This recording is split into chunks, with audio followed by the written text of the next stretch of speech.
중국에서 100만 팔로워를 보유한 인기 틱토커가 전 세계를 발칵 뒤집어 놓은 사건이 있었습니다. 그녀는 자신의 채널에서 중국의 여권이 세계 최강이다. 한국 기술, 중국을 따라올 수가 있나요? 라며 오만한 발언을 서슴지 않았습니다. 하지만 LA 공항에 도착한 그 순간 그녀의 인생은 완전히 짓밟히고 맙니다. 자신이 그토록 무시하던 한국의 위상을 목격한 후 그날 밤 충격과 분노로 밤을 지새웠다고 해요. 대체 그날 LA 공항에서 무슨 일이 있었던 걸까요? 특히 마지막에 그녀가 털어놓은 고백, 절대 놓치지 마세요. 자, 이제 그녀의 충격적인 이야기 속으로 함께 빠져보시죠.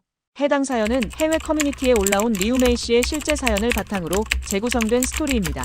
안녕하세요. 저는 중국의 IT 분야에서 가장 영향력 있는 틱토커로 불리는 리우메이입니다. 제 나이 28, 100만 팔로워를 보유한 제 채널은 이제 중국의 자부심을 전 세계에 알리는 대표 창구가 됐어요. 시작은 단순한 IT 기기 리뷰였지만 지금은 중국의 눈부신 발전상을 전하는 일이 제 사명이 됐죠. 어머니는 베이징 대학교 공과대학 교수셨어요. 제가 어렸을 때부터 메이야, 우리 중국은 5천년 문명의 중심이란다. 서양이 우리를 무시하던 시절도 있었지만 이제는 완전히 달라졌어. 우리가 곧 세계의 중심이 될 거야라며 자부심을 심어주셨죠. 그래서인지 전 어릴 때부터 남다른 자존심을 가지고 자랐어요. 대학에서 컴퓨터 공학을 전공하면서는 더욱 확신하게 됐죠. 중국의 기술력이 이미 세계 최고 수준이라는 걸요. 특히 저는 한국이나 일본 같은 작은 나라들을 얕보는 콘텐츠를 많이 만들었어요. 한국은 중국의 기술을 베끼기만 하는 나라라든가 일본은 이제 과거의 영광만 남은 나라라는 식이었죠. 우리 부모님 세대만 해도 한국 드라마에 열광하고 한국 화장품을 선호했다지만 저는 그런 게 이해되지 않았어요. 요즘 한국 연예인들 봐요. 다 중국 성형외과에서 수술받고 중국 화장품 쓰면서 우리나라 돈 벌어 가잖아요. 그러면서도 자기들이 원조인 척하고 이런 제 영상들은 매번 큰 반향을 일으켰어요. 특히 애국심 강한 중국의 젊은이들 사이에서요. 제 팔로워 수는 순식간에 늘어났고 각종 브랜드에서 협찬 제의가 쏟아졌죠. 이제 저는 상하이에서 가장 핫한 인플루언서가 됐어요. 명품으로 치장하고 최고급 레스토랑을 드나드는 제 모습은 많은 젊은이들의 롤모델이 됐죠. 그러던 어느 날 기다리던 소식이 날아들었어요. 미국 LA에서 열리는 세계 IT 박람회에 중국 대표 인플루언서로 초청받은 거예요. 중국의 실리콘밸리라 불리는 선전의 기업들이 총출동하는 자리였죠. 특히 제가 주목한 건 택드림이라는 신생 기업이었어요. 이 회사가 개발한 최신 스마트폰은 애플이나 삼성을 훨씬 뛰어넘는 혁신적인 기술을 탑재했다고 하더라고요. 드디어 제가 세계 무대에서 중국의 우수성을 증명할 기회를 잡았어요. 이번 LA 출장에서 전 세계에 보여줄 거예요. 중국이 얼마나 대단한 나라인지, 우리의 기술력이 얼마나 뛰어난지. 공항으로 향하는 고급 리무진 안에서 라이브 방송을 시작하자마자 시청자들의 열렬한 반응이 폭주했어요. 메이 언니가 중국의 자부심이에요. 미국 놈들한테 우리가 누군지 보여주세요. 이제 세계가 중국을 인정할 때가 됐어요. 사실 저는 이전에도 세계 각국을 다녔어요. 두바이의 호화로운 쇼핑몰에서 라이브 커머스를 진행하기도 했고 파리의 럭셔리 브랜드 런칭쇼에 참석하기도 했죠. 런던의 IT 컨퍼런스에서 연설도 했고요. 하지만 이번은 달랐어요. 이번엔 제가 직접 중국의 최첨단 기술을 세계에 알릴 기회였거든요. 특히 이번 출장에서는 택드림의 신제품을 세계 최초로 공개할 예정이었어요. 애플의 최신 폰보다 30% 빠른 프로세서, 삼성폰보다 2배 선명한 디스플레이, 거기에 중국이 자랑하는 최첨단 AI 기술까지. 이제 세계는 중국의 기술력 앞에서 겸손해져야 할 거예요. 이렇게 자신만만하게 영상을 마무리했죠. 공항 VIP 라운지에서 대기하는 동안 저는 평소보다 더 화려한 메이크업을 하고 최신 명품으로 치장했어요. 에르메스 가방에 카르티에 주얼리까지 중국애를 과시하고 싶었거든요. 그때 옆자리에서 한국어로 통화하는 소리가 들렸어요. 네, 김 부장님. 이번 LA 박람회에서 저희 반도체 신기술 발표가 있잖아요. 준비는 다 됐습니다. 한국의 어느 기업 임원으로 보이는 중년 여성이었어요. 그녀의 옷차림은 수수했지만 당당한 태도가 눈에 띄었죠. 전속으로 비웃었어요. 한국, 이제 곧 중국의 그늘 아래로 사라질 나라인데 한국 기업이 무슨 신기술이래? 비행기 탑승 직전 마지막 라이브 방송을 켰어요. 여러분, 이제 제가 가서 미국인들의 눈을 확 띄워놓고 올게요. 우리 중국이 이제는 세계를 이끌어가는 나라라는 걸 제가 직접 증명하고 오겠습니다. 기대하셔도 좋아요. 그런데 그때 그 한국인 여성이 제 옆을 지나가며 잠시 제 방송을 쳐다보더니 씁쓸한 미소를 지었어요. 마치 제 미래를 안타깝게 바라보는 것 같은 그 눈빛이 왠지 불편했죠. 하지만 전 곧 그 감정을 털어버렸어요. 어차피 곧 한국은 중국의 기술력 앞에서 고개를 숙이게 될 텐데 뭐. 이륙을 알리는 기내 방송이 나오자 전 SNS에 마지막 글을 올렸어요. 잠시 후면 중국의 우수성을 전 세계에 알리는 제 도전이 시작됩니다. 여러분의 기대를 저버리지 않을게요. 창 밖으로 보이는 상하이의 마천루들이 마치 제 자부심처럼 높이 솟아 있었죠. 그때까지만 해도 전 몰랐어요. 제 오만한 자신감이 LA 공항에서 산산조각 날 거라는 것을요. 그리고 그곳에서 마주하게 될 충격적인 진실이 제 인생을 완전히 뒤바꿔 놓으리라는 것도요. 더군다나 그 한국인 여성과 다시 만나게 될 줄은 꿈에도 몰랐답니다. 15시간의 긴 비행 끝에 LA 국제공항에 도착했어요. 기내에서도 저는 줄곧 택드림의 신제품 발표 자료를 검토했죠. 이번 제품은 정말 대단했거든요. 중국의 독자 기술로 개발한 최첨단 AI 칩이 탑재됐고 배터리 기술은 애플보다 2년은 앞섰다고 자부했죠. 이제 곧 세계가 깜짝 놀랄 거예요. 중국이 얼마나 대단한 나라인지 보여줄 테니까요. 비행기에서 내리자마자 저는 라이브 방송을 켰어요. LA 도착을 알리는 영상을 찍으려고요. 그런데 그때 제 앞에 있던 그 한국인 여성 임원이 패스트트랙 전용 입국 심사대로 향하는 게 보였어요. 전 무심코 저기는 VIP만 가는 곳 아닌가요? 라고 물었죠. 스튜어디스가 친절하게 설명해줬어요. 아, 한국 여권 소지자들은 자동으로 패스트트랙을 이용할 수 있어요. 미국과 한국의 특별한 협약 덕분이죠. 순간 제 자존심이 상했어요. 뭐야? 중국 여권으로는 안 된다고? 저도 모르게 목소리가 커졌죠. 저는 중국의 유명 인플루언서예요. 팔로워가 100만이나 되는데 저도 패스트트랙을 이용할 수 있는 거 아닌가요? 하지만 스튜어디스는 고개를 저었어요. 죄송합니다만 국적별 자격 기준이라. 결국 저는 일반 입국 심사대로 향했어요.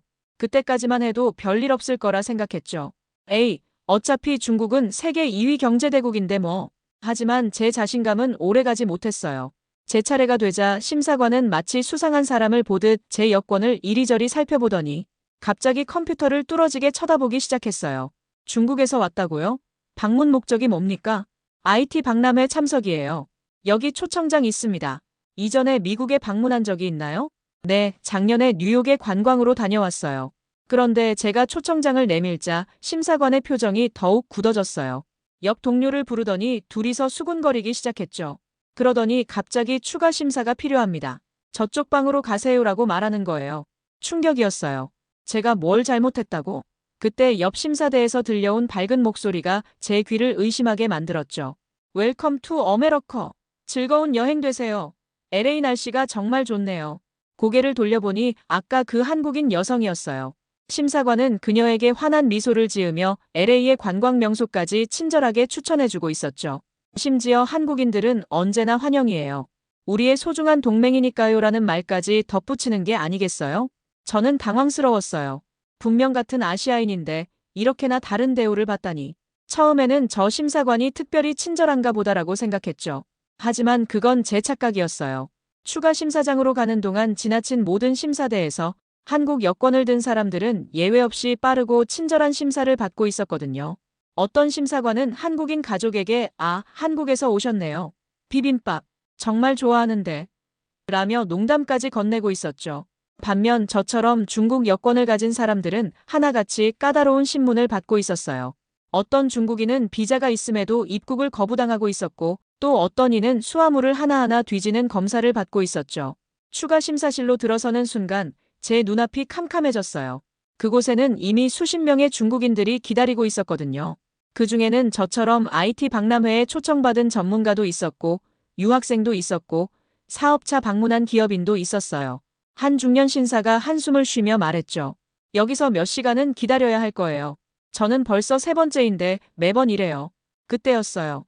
밖에서 들려오는 경쾌한 발소리와 함께 그 한국인 여성이 지나가는 모습이 보였어요. 그녀는 이미 수화물을 찾아 공항을 나서려는 참이었죠. 우리가 갇혀있는 이 답답한 공간을 지나면서 그녀의 표정에서 이전의 그 씁쓸한 미소가 다시 한번 스쳐 지나갔어요. 저는 그제야 깨달았어요. 제가 그토록 무시하고 비하했던 한국이 실은 세계 무대에서 이토록 존중받는 나라였다는 걸요. 그리고 제가 자랑스러워하던 제 조국의 위상이 어쩌면 제 안에서만 부풀려진 환상이었을지도 모른다는 걸. 리우메이 씨, 이쪽으로 오세요. 드디어 제 차례가 된 거예요. 긴장된 마음으로 신문실로 향하는 순간 저는 라이브 방송 시작 전에 했던 오만한 말들이 부메랑이 되어 돌아온 것 같아 얼굴이 화끈거렸어요. 이제 진짜 신문이 시작될 거라고 생각하니 다리가 후들거리기 시작했답니다. 신문실은 생각보다 더 차가웠어요. 회색 벽에 딱 하나의 형광등만이 켜져 있는 작은 방이었죠. 책상 건너편에 앉은 심사관은 제 여권과 서류들을 하나하나 꼼꼼히 살펴보기 시작했어요. 리우메이 씨, 중국 최대 IT 인플루언서라고 되어 있네요. 네, 맞습니다. 팔로워가 100만이 넘고 SNS에서 당신의 최근 게시물들을 봤어요. 특히 한국과 관련된 내용이 눈에 띄던데요. 순간 등줄기에 식은땀이 흘렀어요. 제가 한국을 비하하는 내용을 올린 게 문제가 된 걸까요? 그때 심사관이 컴퓨터 화면을 제게 보여줬어요. 제가 올린 영상들이었죠. 한국은 중국의 기술을 베끼기만 한다. 한국 기업들의 허상을 밝힌다. 중국이 이끌 새로운 세계 질서. 제 얼굴이 화끈거렸어요. 그동안 제가 얼마나 오만하고 편협한 시각으로 콘텐츠를 만들어 왔는지 새삼 깨달았거든요. 사실 확인이 필요한 게 좀 있어서요. 여기서 몇 시간 기다리셔야 할 것 같네요. 심사관은 차갑게 말을 마치고 방을 나갔어요. 저는 다시 추가 심사 대기실로 돌아와야 했죠. 그곳에는 여전히 많은 중국인들이 지쳐 보이는 표정으로 앉아 있었어요. 한쪽에서는 유학생으로 보이는 젊은 여성이 훌쩍이고 있었죠. 알고 보니 스탠포드 박사과정에 합격했는데 입국이 거부될까봐 불안해서 우는 거였어요. 다른 한편에서는 사업차 방문한 중년의 기업인이 한숨을 쉬고 있었고요. 그때였어요. 누군가 따뜻한 커피를 건네며 말을 걸어왔어요. 많이 힘드시죠? 제가 LA 총영사관에서 나왔습니다. 박서연이라고 해요. 아까 그 한국인 여성이었어요. 그녀는 이미 입국 심사를 통과하고 호텔로 향하던 중이었는데 주차장에서 우연히 지인을 만나 이야기를 나누다가 우리 상황을 전해 들었다고 해요. 한국 영사관에서 일하시는데 왜 저희를 도와주시려고 하나요? 글쎄요, 어쩌면 우리도 비슷한 경험이 있어서일까요? 박서연 영사는 잠시 생각에 잠기더니 이야기를 시작했어요. 30년 전 저희 어머니도 비슷한 경험을 하셨대요. 그때 한국 여권은 지금처럼 신뢰받지 못했거든요. 미국 공항에서 수모를 당하시는 일이 많았죠. 하지만 우리나라는 변했어요. 정직과 신뢰를 바탕으로 한 걸음 한 걸음 나아갔죠. 그녀의 말에 대기실의 모든 사람들이 귀를 기울였어요. 특히 저는 그녀의 한마디 한마디가 가슴을 울렸죠. 한국이 이만큼 성장할 수 있었던 건 남을 깎아내리는 대신 우리 자신을 끊임없이 발전시켰기 때문이에요. 기술을 훔치거나 베끼는 대신 우리만의 것을 만들어내려 노력했고요. 그때 저는 문득 제 채널에 올렸던 영상들이 떠올랐어요. 다른 나라를 비하하고 조롱하면서 우리나라의 우수성만을 내세웠던 모습들. 그게 과연 진정한 자부심이었을까요? 리우 씨, 알고 계신가요? 지금 중국에서 가장 인기 있는 한국 드라마가 뭔지. 갑자기 던진 그녀의 질문에 저는 당황했어요. 솔직히 저는 한국 드라마를 본 적이 없었거든요. 우리나라 것만 최고라고 생각했으니까요. 그건 잘 모르겠네요. 운명의 그날이라고 일제강점기를 배경으로 한 작품이에요. 중국에서 시청률이 무려 30%를 넘었다더군요. 재미있는 건 이 드라마가 단순한 역사극이 아니라는 거예요. 약소국이었던 한국이 어떻게 일어섰는지, 진정한 국가의 힘이 무엇인지를 보여주거든요. 서연 씨는 잠시 말을 멈추고 창밖을 바라봤어요. 그리고 이어서 말했죠. 진정한 강국은 남을 깎아내리지 않아요. 오히려 함께 성장하는 방법을 찾죠. 리우 씨, 당신의 영향력으로 이런 메시지를 전할 수 있지 않을까요? 그 순간 제 마음의 벽이 허물어지는 걸 느꼈어요. 그동안 제가 얼마나 좁은 시야로 세상을 바라보고 있었는지 깨달았죠. 서연 씨는 자리에서 일어나며 명함을 건네줬어요. 이번 IT 박람회에서 제가 발표할 세션이 있어요. 한국과 중국 기업들의 협력 방안에 대한 내용이에요. 관심 있으시다면 오세요. 그리고 그녀는 대기실에 있던 모든 사람들에게 따뜻한 미소를 지어 보이고 떠났어요. 그 뒷모습을 보며 저는 생각했어요. 어쩌면 이번 미국 출장의 진정한 목적은 중국의 우수성을 자랑하는 게 아니라 제 안의 편견을 깨는 것이었을지도 모른다고요. 그렇게 3시간이 더 지나고 마침내 제 이름이 다시 불렸어요. 이번에는 처음과는 다른 마음가짐으로 신문실로 향했답니다. 결국 6시간의 추가 심사 끝에 입국이 허가됐어요. 하지만 심사관의 마지막 말이 제 귀에 깊이 박혔죠. 리우 씨, 앞으로는 사실에 기반한 콘텐츠를 만들어주세요. 당신의 영향력이 얼마나 큰지 아시잖아요. 이제 와서 생각해보니 그동안 제가 얼마나 무책임한 발언들을 해왔는지 부끄러워졌어요. 특히 한국을 깎아내리던 영상들. 진정한 근거는 하나도 없었던 거죠. 호텔로 가는 택시 안에서 저는 박서연 영사님이 주신 명함을 들여다봤어요. IT 기술 협력 담당 영사 박서연. 그리고 명함 뒷면에는 깨알같이 메모가 적혀 있었죠. 내일 오전 10시 컨벤션 센터 203호실에서 한국의 반도체 기술, 혁신과 글로벌 협력이라는 주제로 발표가 있습니다. 관심 있으시다면 찾아와 주세요. 호텔에 도착하자마자 저는 노트북을 펼쳤어요. 그동안 제가 얼마나 편협한 시각으로 세상을 보고 있었는지 확인하고 싶었거든요. 검색어를 입력했죠. 한국 반도체 시장 점유율, 한국 기술 특허 순위. 화면에 나타난 결과들은 충격적이었어요. 제가 그토록 깎아내리던 한국은 이미 세계 최고 수준의 기술 강국이었던 거예요. 특히 반도체 분야에서는 압도적인 1위였죠. 더 놀라운 사실을 발견했어요. 중국의 스마트폰 기업들이 사용하는 핵심 부품의 상당수가 한국산이었던 거예요. 제가 그토록 자랑스러워하던 중국의 최신 기술들도 알고 보니 한국 기업들과의 협력이 있었기에 가능했던 거죠. 그러다 우연히 제 채널의 댓글들이 눈에 띄었어요. 평소에는 무시하던 반박 댓글들을 이번에는 주의 깊게 읽어봤죠. 리우링의 영상은 항상 편파적이에요. 한국의 기술력은 이미 세계가 인정하는데 왜 자꾸 폄하하나요? 저는 중국인이지만 이런 일방적인 주장에 동의할 수 없어요. 우리도 한국에서 배울 점이 많습니다. 한국이 어떻게 기술 강국이 됐는지 제대로 공부해보세요. 단순히 모방이 아닌 혁신의 역사입니다. 창밖으로 LA의 야경이 펼쳐졌어요. 마침 건너편 빌딩에 한국 기업의 대형 광고가 보이더군요. 그 광고 속 제품은 제가 항상 중국산의 절반도 안 되는 성능이라고 비하했던 바로 그 제품이었어요. 궁금증이 생겨서 그 제품의 실제 성능을 찾아봤어요. 그리고 또 한 번 충격에 빠졌죠. 객관적인 성능 평가에서 그 제품은 항상 최상위권이었거든요. 심지어 중국의 경쟁 제품보다 몇 단계나 앞서 있었어요.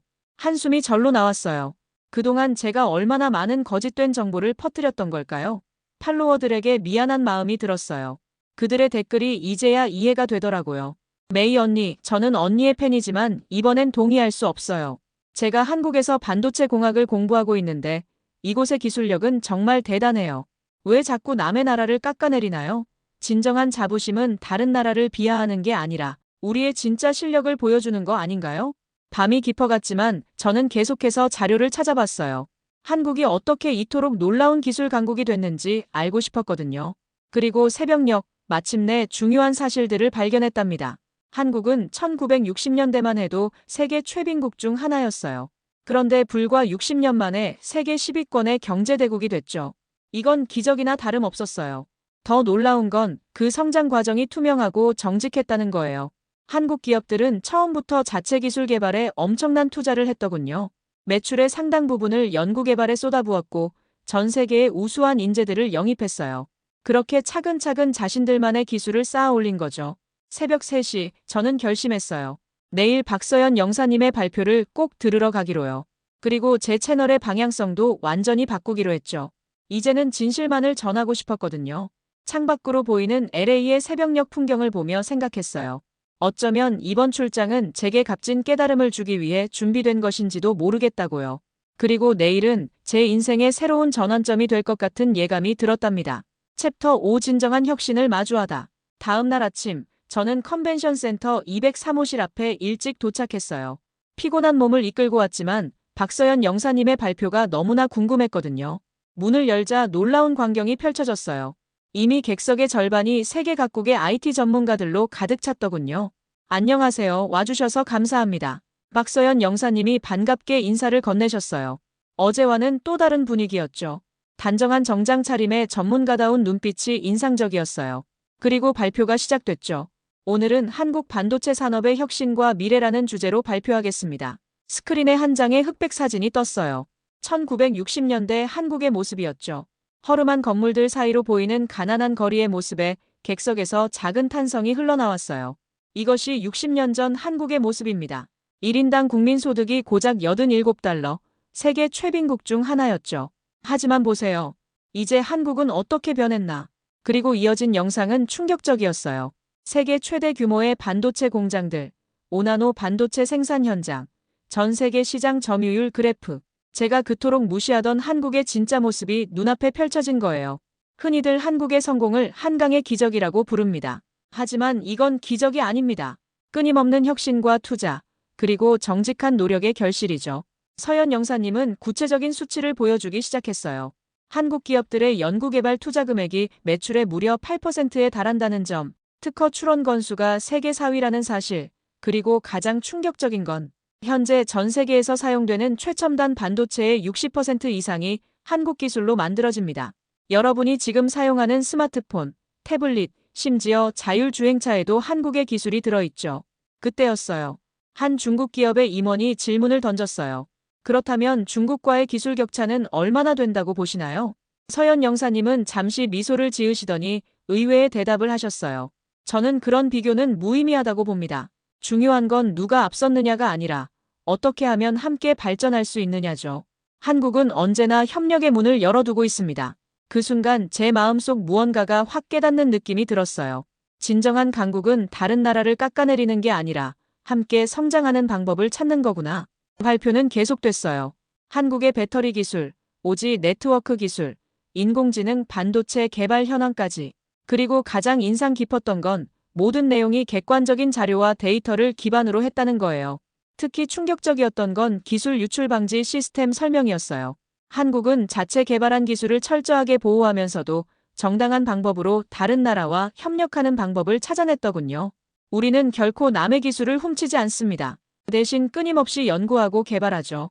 때로는 더 오래 걸릴 수 있지만 그것이 진정한 기술 강국으로 가는 길이라고 믿습니다. 발표가 끝나고 청중들의 기립박수가 이어졌어요.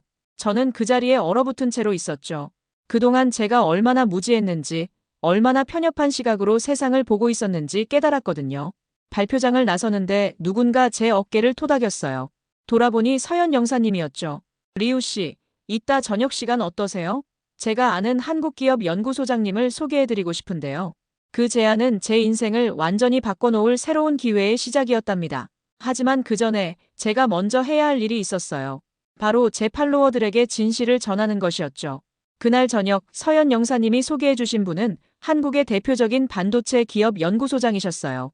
김민서 소장님은 30년 넘게 반도체 연구 개발에 몸담으신 분이었죠. 리우 씨, 들어보니 IT 분야에서 영향력 있는 인플루언서시라고요? 제가 오늘 보여드릴 것들이 있는데 혹시 시간 되시나요? 소장님은 저를 연구소의 LA 지사로 초대하셨어요. 그곳에서 제가 본 것들은 충격 그 자체였죠. 세계 최첨단 나노 반도체 생산 공정, 차세대 메모리 반도체 개발 현장, 그리고 미래 기술 연구실까지. 이건 우리가 개발 중인 차세대 AI 반도체입니다. 세계 최초로 인간의 뇌구조를 모방한 혁신적인 설계죠.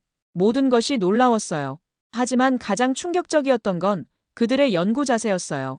우리는 한 번도 지름길을 택하지 않았습니다. 다른 기업의 기술을 베끼는 건 쉬웠겠죠. 하지만 그런 기술은 결코 진정한 혁신을 이룰 수 없어요. 우리는 실패를 두려워하지 않고 끊임없이 도전했습니다. 연구소를 돌아보면서 저는 계속해서 눈물이 났어요. 부끄러워서요. 그동안 제가 얼마나 무책임하게 한국을 비하하고 조롱했는지 떠올랐거든요. 소장님, 저는 그동안 한국의 기술을 무시하고 깎아내리는 영상을 많이 만들었어요. 정말 죄송합니다.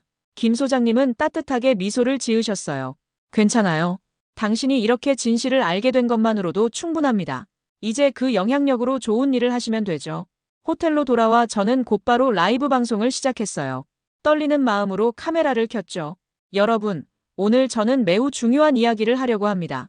그동안 제가 여러분께 전해드린 많은 내용들이 잘못되었다는 걸 인정하고 싶어요. 시청자들의 반응은 처음엔 혼란스러웠어요. 하지만 제가 진심을 담아 이야기하자 점점 이해의 댓글들이 올라오기 시작했죠. 저는 오늘 한국의 진정한 모습을 보았습니다. 그들은 결코 기술을 모방하지 않았어요. 끊임없는 연구와 혁신으로 자신들만의 길을 개척했죠. 그들의 성공은 결코 우연이 아니었습니다.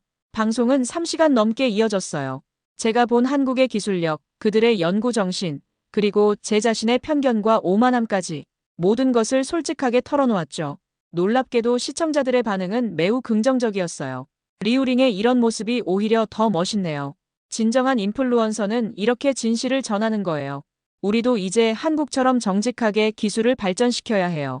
다음 날 박서연 영사님께 감사 인사를 전하러 갔어요. 그런데 그곳에서 뜻밖의 제안을 받았죠.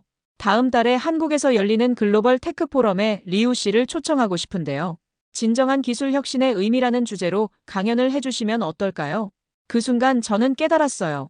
이제 제 앞에 새로운 길이 열렸다는 걸요. 더 이상 남을 깎아내리는 것이 아닌 서로의 장점을 인정하고 배우는 진정한 인플루언서가 되기로 결심했답니다. 지금도 저는 그때의 충격과 감동을 잊을 수 없어요. LA 공항에서 시작된 저의 편견 깨기 여정은 결국 제 인생의 가장 값진 전환점이 되었답니다. 이제 저는 매일 아침 제 자신에게 다짐해요. 진정한 강국은 남을 깎아내리지 않아. 서로를 인정하고 배우며 함께 성장하는 거야. 여러분, 저의 이야기가 여러분께도 작은 깨달음이 되었기를 바랍니다. 이제 우리 모두 서로를 인정하고 배우며 함께 발전해 나가는 아름다운 미래를 만들어가요. 오늘의 사연 어떠셨나요? 유사연 채널 구독 후 사연자분께 응원의 댓글을 달아주시면 감사한 마음을 담아 매일 2분을 랜덤으로 추첨하여 선물을 보내드립니다. 당첨 결과는 이메일을 통해 확인해주세요. 감동을 받으셨다면 구독과 좋아요, 알림 설정도 꼭 부탁드릴게요. 끝까지 시청해주셔서 진심으로 고맙습니다. 지금까지 따뜻한 이야기를 전하는 사연 있는 인생이었습니다. 구독자 여러분, 오늘도 따뜻한 하루 되세요. 사랑합니다.